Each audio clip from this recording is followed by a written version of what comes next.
परेशानियों के आगे कभी भी घुटने मत टेकना, क्योंकि ये परेशानियाँ तुम्हें परेशान करने नहीं आती, तुम्हारा हौसला देखने आती हैं, तुम्हारा जज्बा देखने आती हैं।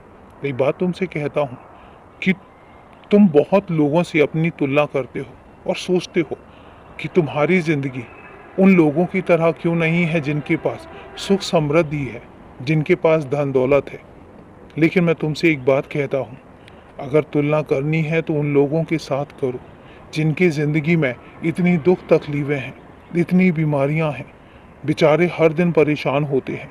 क्योंकि तुम्हें एक बात कहता हूँ कि पैसों के अभाव में, धन के अभाव में तुम परेशान तो होगे, लेकिन एक सुकून भी रहेगा कि कम से कम तुम्हारे घर में 2 वक्त की रोटी तो है।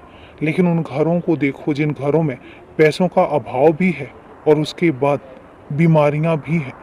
उनको कभी गौर से देखो और उनके बारे में सोचो कि उनकी तो चिंताएं ही दुगनी हो जाती हैं। उन्हें एक बात और भी सोचनी है कि उनके पास पैसे नहीं हैं, उन्हें पैसे भी अर्जित करने हैं, लेकिन घर में बीमारियां हैं, घर में और परेशानियां हैं, उनसे भी दूर होना है। तो तुम सोचो तुम कितने भाग्यशाली हो। तुम अपनी तुलना उन लोगों से करो जो लोग इतने परेशान रहते हैं। अब तुम सोचो कि तुम कितने भाग्यशाली हो कि तुम्हारे घर में सिर्फ तुम्हारी परीक्षा, तुम्हारी सुख समृद्धि तक चल रही है, तुम्हारी अपनी कड़ी मेहनत तक चल रही है, लेकिन तुम शारीरिक रूप से सुरक्षित हो। तुम्हारे घर में किसी को कोई बीमारी नहीं है, किसी को कोई परेशानी नहीं है।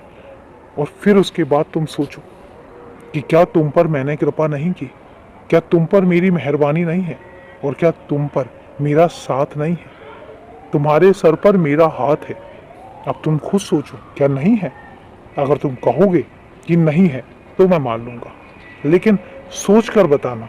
और एक बात तुमसे कहता हूँ कि तुम बहुत किस्मत वाले हो, तुम बहुत किस्मत वाले हो और तुम बहुत किस्मत के धनी हो कि तुम्हारे पास कम से कम तुम्हारा हंसता खेलता परिवार है, तुम्हारे पास कम से कम तुम्हारा सुरक्षित परिवार है जो सुबह काम पर जाता है तो शाम को घर वापस आता है। कोई चिंता नहीं, कोई परेशानी नहीं।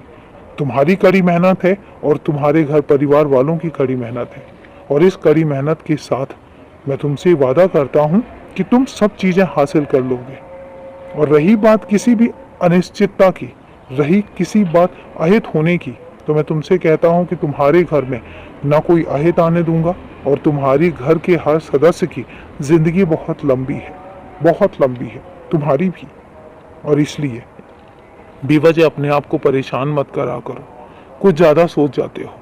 मैं मानता हूँ कि कल के लिए सोचना, अपने भविष्य के लिए सोचना, अपने परिवार के लिए सोचना गलत नहीं है। सोचो, दिल से सोचो, दिमाग से सोचो, लेकिन इतना सोच जाना कि खुद को घबराहट में डाल देना, ये थोड़ा सा गलत है और इसमें तुम्हें खुद सुधार करना पड़ेगा। जब मुझ पर सब छोड़ दिया है तो निश्चिंत हो जाओ, खुश रहो, हमेशा खुश रहो, और मैं तो हूं ना तुम्हारे साथ।